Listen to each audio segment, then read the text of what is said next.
Bonjour à tous, ici Grégoire de chez Aquamiroir.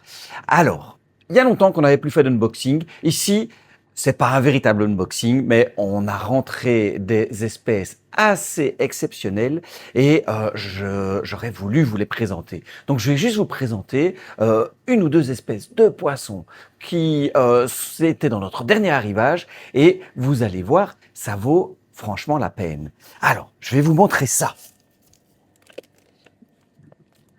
Regardez ceci.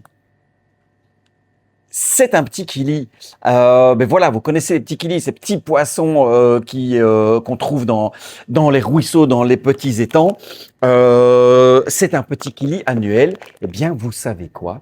Ce kili, c'est probablement l'un des poissons, si pas le poisson le plus rare du monde. Oui, parce que ce poisson, figurez-vous, qu'on ne le trouve que dans un seul endroit au monde, dans un petit étang, un étang qui fait à peine 1 mètre de profondeur, un étang que l'on va trouver au Brésil, à une centaine de kilomètres au nord de la ville de Barreiras, donc vraiment dans un endroit complètement reculé. Cet étang fait quelques centaines de mètres et en plus de cela, c'est un étang annuel. Oui, cet étang, il va s'assécher pendant la saison sèche, et il ne va plus y avoir d'eau du tout, et ce petit poisson, forcément, tous les adultes vont mourir, et il ne restera que les œufs qui vont rester dans la boue et qui vont éclore lors de la prochaine saison des pluies. Donc c'est vraiment un petit poisson annuel, c'est hyper sympa.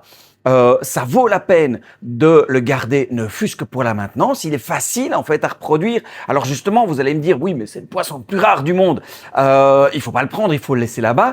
Non, pas forcément, parce que justement, le fait de le prendre, évidemment, ce sont des individus d'élevage. Il n'y a aucun impact sur les populations naturelles. En plus de ça, ben, tous les adultes meurent à la saison sèche et en plus, malheureusement, comme c'est souvent le cas, cet étang, il est menacé. Il est menacé parce que des habitants relâchent des poissons prédateurs pour s'en nourrir. Et donc, voilà, ça c'est écologiquement, c'est pas terrible. Le fait de le garder en captivité permet de le sauvegarder vraiment sans aucun problème. En plus, son mode de reproduction est tellement original que ça vaut vraiment la peine pour l'amateur, celui qui veut tenter l'expérience. C'est très très sympa. Il suffit de le maintenir avec un petit peu de tourbe dans l'aquarium et de récolter la tourbe, de la garder là-dedans. On va avoir les œufs, on va les garder au sec et pendant quelques mois, on remet de l'eau et on a le cycle qui se